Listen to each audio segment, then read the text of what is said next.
dengan Undang-Undang Tindak Pidana Pencucian Uang pun semakin marak.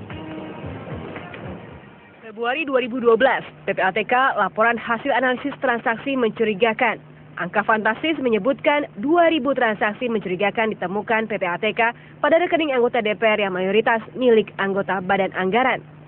Pusat Pelaporan dan Analisis Transaksi Keuangan kini mengerucutkan laporan hasil temuan tersebut dengan kasus Angelina Sondah. Hasilnya ada 7 anggota DPR yang terlibat transaksi mencurigakan dengan Angelina Sondah. Tidak balik kita sebut, saya sudah kirim pada KPK ada 1, 2, 3, 4, sekitar 7 lah. PPATK apa?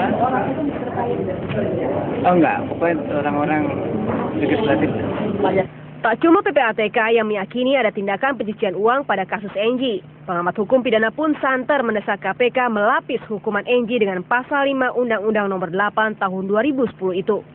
Kalau misalnya dia dijerat dengan undang-undang pencucian uang, maka dalam bayangan saya nanti yang akan potensial dijerat adalah pertama tentu dari kalangan DPR, kemudian yang kedua dari kalangan kementerian, kemudian yang ketiga kalau memang uang itu ternyata digunakan untuk aktivitas partai politik atau aktivitas pembiayaan politik, maka partai politik juga pasti akan terjerat.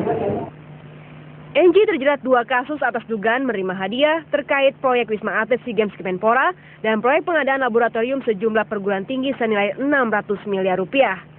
Perolehan alat bukti untuk kasus pencucian uang dinilai sejumlah kalangan tidak serumit pengumpulan bukti tindak pidana korupsi ketika aliran dana yang masuk ke Enji atau pihak lain atau dibelanjakan telah diperoleh KPK. Tinggal komitmen kuat dan tentunya nyali tinggi. Tim Liputan Metro TV.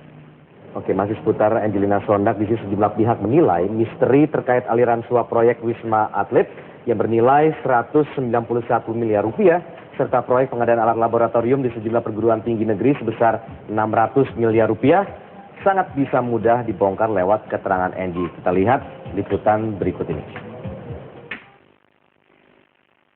Pandora di tangan Enji.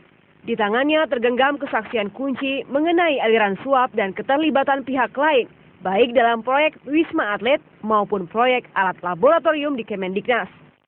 Misteri pertama, terkait pertemuan tim pencari fakta Partai Demokrat 11 Mei 2011 yang menyebutkan kesaksian M. Nazarudin.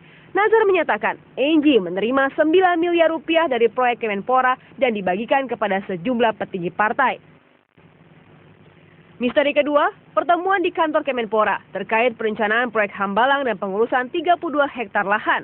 Enji ikut hadir bersama Andi Malarangeng, Sekretaris Menpora Wafid Muharram, dan Ketua Komisi Olahraga DPR Mahyudin.